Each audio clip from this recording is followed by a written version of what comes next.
We've all been waiting for it, and finally, the future is now. I'm Eric from Vanguard Insider, and this is the Stride Table.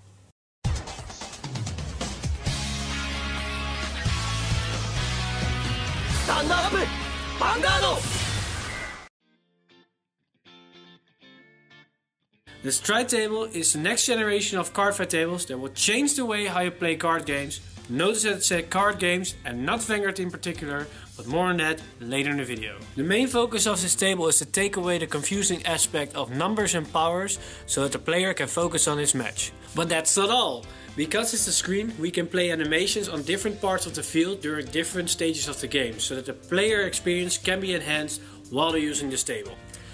Currently I'm building a version that only supports cards at Vanguard. Because I play the game myself, I know all the rulings and mechanics, and because I know that, the development of that version will be much easier. But before I go into the future of this project, let's have a demonstration first. Alright, so here we have the first prototype of the Stride Table. What you see here is the menu select screen where players can select the battlefield they like to play on. When you navigate through this menu, you can swipe left and right on the screen like shown in the video. When you found a battlefield you want to play on, you can select the battlefield by pressing the button in the middle of the screen. For this demonstration I'm choosing the grassy terrain as a chosen battlefield. When you've selected a battlefield, the table will then generate the playing field we're all so familiar with. Alright, here we see the playing field from the player's perspective. So, what can this table do? Let me show you by riding a unit. That's right, a complete animated ride event. When you place a unit on the playing field, you get the option to give it an initial power. The same goes for when you place a rearguard. When you have two units in the same row, the back row unit gets the option to boost the front row unit. When that happens, the power is added to the attacking unit shown in the video. When a player ends his turn, the power goes back to initial power setting. You can also add or subtract power from a unit through skills. This can be done by pressing the power symbol and then choose what you want to change. Also for this, when a player ends his turn, the power goes back to initial power setting. And of course, it wouldn't be Vanguard if you couldn't guard. In this version, guarding doesn't do anything except showing animation, but that will change in future builds. For those who are wondering why I'm not using cards for the demonstration, that's because the current version of the table doesn't support multi-touch just yet. But to showcase that it can work with cards,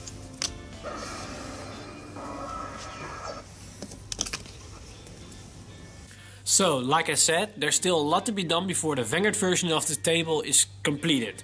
I mean, this is the current version. In the final version there will be a frame built around the table that will look a lot like the one that's shown in the anime. So this is going to be turned into that. Each player is going to have his own command screen like this one. That's going to be responsible for all the power scaling, skills usage and everything that's need to be done while manual inputting. Say I'm a Link Joker player and I want to lock an opponent's rearguard, I can use this screen to lock that unit. I'll press a rearguard that I want to lock and select the lock skill. Then at the same time an animation from the lock animation will be played on the main screen at the chosen rearguard, and both players will know that that rearguard is locked, and if it's an Omega locked, that animation will be stayed for 2 turns. Short answer, no. Stride in Stride Table isn't a direct reference to the mechanic within Vanguard, but it's an acronym for this. Yeah, you can see why we call it Stride Table. My goal is to make TCG games more fun for players and for newcomers more accessible. A major factor in this is how well lived is this game in your city.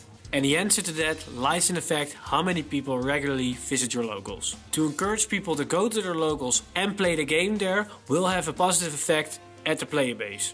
And what is the best way to encourage people to go to their locals? No, not that one. That one. Yeah, that one. The success of the table all depends on the support that I can get from the different TCG communities. Because this project isn't a question of if, it's a question of when. The project will be done, it's just a matter of time. So if you can help me get support, the project will be sooner than later. Hey guys, thanks for watching. If you have any questions, leave comments down below or check us on Facebook. Subscribe to the channel if you want to be updated on the progress of the project. And also starting next month, me and Chris will release 2 to 3 Vanguard videos on this channel, like tutorials, ruling videos, gameplays and all kind of different stuff. So stay tuned because more Vanguard is coming your way.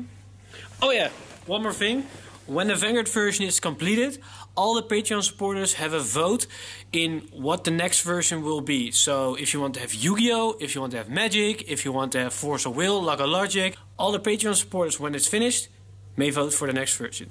So, you know what to do.